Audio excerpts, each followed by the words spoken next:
இன்றைய தியானம்.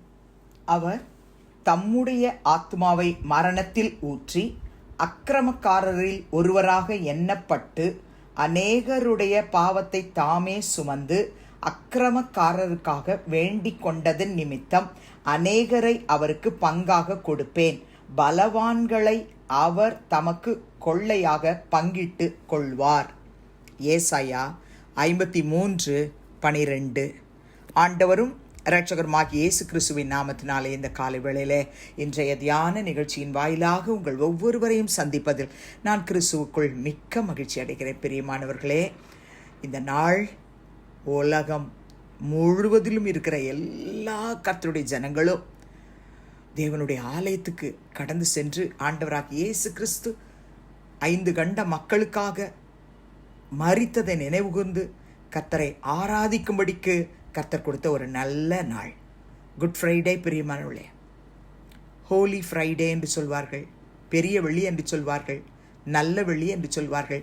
இந்த வெள்ளிக்கிழமையில என் ஆண்டவராகிய இயேசு கிறிஸ்து பாடுபட்டு மரித்ததை நாம் நினைவு கூர்ந்து தேவனுடைய ஆலயத்துக்கு கடந்து சென்று பாடுகளை குறித்ததான பாடல்கள், சிலுவை குறித்ததான பாடல்களை, கல்வாரி சிலுவையிலே நமக்காக அவர் பாடுகளை ஏற்றுக்கொண்டதை நினைவு கூர்ந்து பாடி துதித்து ஆராதனை செய்து அவருடைய வார்த்தைகளை தியானித்து நம்ம ஆண்டவருடைய பாடுகளுக்காக, அவருடைய மரணத்துக்காக நன்றி சொல்லி கொண்டு நம்ம வீட்டுக்கு வரப்போகிறோம். பிரியமானவர்களே, அதுக்கு முன்பதாக இந்த ஏசாயா 53 அதிகாரத்தை நம்ம வாசிக்க போகிறோம். 1-12 வரைக்கும் உள்ள வசனத்தை வாசிச்சுட்டு நம்ம சர்ச்சுக்கு போவோம். குறிப்பாய் 12ஆம் வசனத்தை வாசிக்கலாமா? அவர் தம்முடைய ஆத்துமாவை மரணத்தில் ஊற்றி அக்கிரமக்காரரில் ஒருவராக எண்ணப்பட்டு, அவர் அக்கிரமக்காரரில் ஒருவராக எண்ணப்பட்டார். இந்த நாளில் அதை தான் நம்ம தியானிக்க போகிறோம். அவர் யார்? அவர் பிதாவினுடைய ஒரே பேரான குமாரனாகிய இயேசு. ஆனால் அவர் அக்கிரமக்காரரில் ஒருவராக எண்ணப்பட்டார். அநேகருடைய பாவத்தை தாமே சுமந்தார். அக்கிரமக்காரருக்காக வேண்டிக் கொண்டதன் நிமித்தம் அநேகரை அவருக்கு பங்காக கொடுப்பேன். இது பிதாவாகிய தேவன் ஆண்டவராகிய இயேசு கிறிஸ்துவுக்கு கொடுத்த ஒரு தீர்க்க தரிசனமான வார்த்தை. என் மகனுக்காக அநேகரை பங்காக கொடுப்பேன். பலவான்களை அவர் தமக்கு கொள்ளையாக பங்கிட்டு கொள்வார். பிரியமானவர்களே, இந்த குட் ஃப்ரைடே சர்வீஸ்க்கு போகிறதுக்கு முன்னால் இந்த பெரிய வெள்ளி, இந்த நல்ல வெள்ளி, இந்த புனித வெள்ளி எனக்கு என்ன ஆசீர்வாதத்தை கொண்டு வந்தது அப்படின்னு இந்த வசனத்தை படிக்கும் பொழுது நம்ம கர்த்தருக்கு நன்றி சொல்லாமல் இருக்கவே முடியாது. பிதாவாகிய தேவன் என்ன சொல்றார்? ஏசாயா தீர்க்கதரிசியின் மூலமாய் அநேகரை அவருக்கு பங்காக கொடுப்பேன், பலவான்களை அவர் தமக்கு கொள்ளையாக பங்கிட்டு கொள்வார். பிரியமானவர்களே, அநேகரை இயேசு கிறிஸ்துவுக்கு பங்காக கொடுப்பேன்னு வாக்கு கொடுக்கிறார். பலவான்களை எல்லாம் அவர் தமக்கு கொள்ளையாக பங்கிட்டு கொள்ளுவார். பிரியமானவர்களே, நீங்கள் யோவான் எழுதின சுவிசேஷம் 17ஆம் அதிகாரத்துக்கு நேராக உங்கள் வேதத்தை திருப்பிக் கொள்ளுங்க. அந்த அதிகாரம் முழுக்க ஆண்டவராக இயேசு கிறிஸ்து பிதாவினிடத்தில் ஏறெடுத்ததான ஒரு ஜெபத்தை அந்த 17ஆம் அதிகாரம் முழுவதிலும் நீங்கள் வாசிக்கலாம். இன்னைக்கு நம்ம வாசிக்க போகிறோம். ஆண்டவராக இயேசு கிறிஸ்து ஜெபிக்கிறார் பாருங்க. 17ஆம் அதிகாரம் 2ஆம் வசனம். பிதாவே, வேளை வந்தது, நீர் உம்முடைய குமாரனுக்கு தந்தருளின யாவருக்கும் அவர் நித்திய ஜீவனை கொடுக்கும் பொருட்டு மாம்சமான யாவர் மேலும் நீர் அவருக்கு அதிகாரம் கொடுத்தபடியே உம்முடைய குமாரன் உம்மை மகிமைப்படுத்தும்படிக்கு நீர் உம்முடைய குமாரனை மகிமைப்படுத்தும். குமாரனாகிய இயேசு கிறிஸ்து பிதாவின் இடத்துல இந்த ஜெபத்தை ஏறெடுக்கிறார். நீர் உம்முடைய குமாரனுக்கு தந்தருளின யாவருக்கும் நித்திய ஜீவனை கொடுக்கும் பொருட்டு.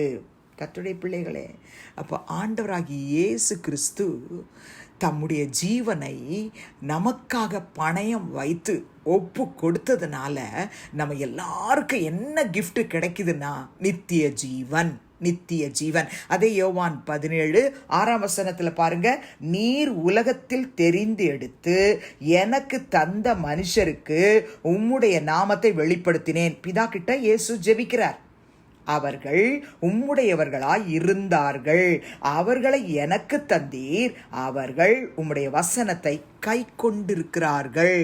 ஆமென். அன்பார்ந்தவர்களே, நீர் உலகத்தில் தெரிந்தெடுத்து, யார் யாரெல்லாம் பிதாவாகிய தேவன் தெரிந்தெடுத்தாரோ அவங்களுக்கு எல்லாருக்குமே நான் உம்முடைய நாமத்தை வெளிப்படுத்திட்டேன் அப்படின்னு சொல்றார். அதே 17ஆம் அதிகாரம் 9ஆம் வசனத்துல பாருங்க, நான் அவர்களுக்காக வேண்டிக் கொள்ளுகிறேன், உலகத்துக்காக வேண்டிக் கொள்ளாமல் நீர் எனக்கு தந்தவர்களுக்காக வேண்டிக் கொள்கிறேன். அப்ப பிதாவாகிய தேவன் யார் யாரெல்லாம் தெரிந்தெடுத்து இயேசு கிட்ட ஒப்பு கொடுத்தாரோ அவங்களுக்காக அவர் வேண்டிக் கொள்ளுகிறார். நீர் எனக்கு தந்தவர்களுக்காக வேண்டிக் கொள்கிறேன், அவர்கள் உம்முடையவர்களாய் இருக்கிறார்களே. பிரியமானவர்களே, நமக்காக ஏசப்பா வேண்டிக் கொள்கிறார். பிதாவாகிய தேவன் நம்மளை ஏற்கனவே தெரிந்தெடுத்துட்டாரு, உலகத்தில் தெரிந்தெடுத்து அவர் கையில் கொடுத்துட்டாரு.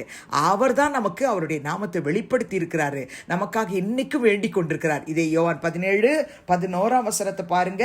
இயேசு சொல்றாரு, நான் இனி உலகத்தில் இரேன், இவர்கள் உலகத்தில் இருக்கிறார்கள், நான் உம்மிடத்துக்கு வருகிறேன். பரிசுத்த பிதாவே, நீர் எனக்கு தந்தவர்கள் உம்மை போல ஒன்றாயிருக்கும்படிக்கு நீர் அவர்களை உம்முடைய நாமத்தினாலே காத்துக்கொள்ளும். நமக்காக அவர் என்ன வேண்டிக் கொள்கிறார்? எனக்கு தந்தவங்க, நம்ம 2 பேர் எப்படி ஒன்றா இருக்கிறோமோ அவங்களும் ஒன்றா இருக்கணும். அவங்கள தயவுசெய்து உங்க நாமத்தினால காத்து கொள்ளுங்க. அடுத்த வசனம் பாருங்க, 12. நான் அவர்களுடனே கூட உலகத்தில் இருக்கையில் அவர்களை உம்முடைய நாமத்தினாலே காத்து கொண்டேன். இயேசு சொல்றார், நான் காத்து கொண்டேன், நீர் எனக்கு தந்தவர்களை காத்து கொண்டு வந்தேன். வேத வாக்கியம் நிறைவேறத்தக்கதாக கேட்டின் மகன் கெட்டு போனானே அல்லாமல் அவர்களில் ஒருவனும் கெட்டு போகவில்லை. ஒரே ஒருத்தன் மட்டும் தான், மற்ற எல்லாரையும் நீங்க என் கையில் கொடுத்தீங்கல்ல, நான் காத்து கொண்டு வந்தேன், காத்து கொண்டேன் அப்படின்னு சொல்றார். அதே அதிகாரம் 24ஆம் வசனத்துல பாருங்க, ஆண்டவராகிய இயேசு கிறிஸ்து பிதாவினிடத்துல ஜெபிக்கிற ஒரு அழகான ஒரு வார்த்தை. பிதாவே, உலக தோற்றத்துக்கு முன் நீர் என்னில் அன்பாய் இருந்தபடியினால் நீர் எனக்கு தந்த என்னுடைய மகிமையை நீர் எனக்கு தந்தவர்கள் காணும்படியாக நான் எங்கே இருக்கிறேனோ அங்கே அவர்களும் என்னுடனே கூட இருக்க விரும்புகிறேன். அவருடைய ஜெபம் தான். இந்த ஜெபத்தை இன்றைக்கும் ஆண்டோடைய கரத்தில் ஒப்பு கொடுத்து எங்களெல்லாம் காத்துக்கொள்ளுங்கன்னு ஜெபிக்கலாமா? பிதாவே, இயேசுவின் நாமத்தில் உம்முடைய சமூகத்துக்கு நாங்கள் வருகிறோம். உலகம் முழுவதிலும் இன்றைக்கு குட் ஃப்ரைடே சர்வீஸை நீங்கள் ஆசீர்வதிங்கப்பா. இந்த 53ஆம் அதிகாரத்தை தியானம் பண்ணி ஆண்டவரே, நாங்கள் எல்லாம் உங்கள் பாடுகளை நினைச்சு உங்களுக்கு நன்றி சொல்லும் பொழுது, ஆண்டவரே, அக்கிரமக்காரர்கள் ஒருவராக எண்ணப்பட்டவரை, அநேகருடைய பாவத்தை சுமந்து கொண்டவரை, அக்கிரமக்காரருக்காக வேண்டிக் கொண்டவரை நாங்கள் மறந்து விடாமல், அப்பா, நீர் எங்களை காத்து கொண்டதற்காக நன்றி சொல்லவும், நித்திய ஜீவனை கொடுக்கும்படியாக உம்மை கொடுத்ததுக்காக நன்றி சொல்லவும், நித்திய காலமாய் உமோடு கூட எங்களை வைத்து கொள்ள போகிறீரே, அதை நினைத்து உமக்கு நன்றி சொல்லவும் கிருபை தாரும். ஊழியர்களை பாதுகாத்துக்கொள்ளும், விசுவாச மக்களை பாதுகாத்துக்கொள்ளும். உடைய பாடுகளை தியானிக்கிற ஒவ்வொருவரையும் நித்திய ஜீவனை சுதந்தரித்து கொள்ளுகிறவர்களாக அழிவுக்கு விலக்கி காத்துக்கொள்ளும். கேட்டின் மகனை போல கெட்டு போகாமல் நித்திய ஜீவனை சுதந்தரிக்கிறவர்களாக மாற்றினதற்காய் ஸ்தோத்திரம், துதி, கன மகிமை உமக்கு செலுத்துகிறோம். இயேசுவின் நாமத்தில் பிதாவே, ஆமென். கிறிஸ்துவுக்குள் பிரியமானவர்களே, இந்த நாளிலே நம்முடைய கர்த்தராகிய இயேசு கிறிஸ்துவின் கிருபையும் பிதாவாகிய தேவனுடைய அன்பும் பரிசுத்த ஆவியானுடைய அந்யோன்ய ஐக்கியமும் நம் அனைவரோடும் சகல பரிசுத்தவான்களோடும் இந்நாள் முழுவதும் இருப்பதாக. ஆமென்.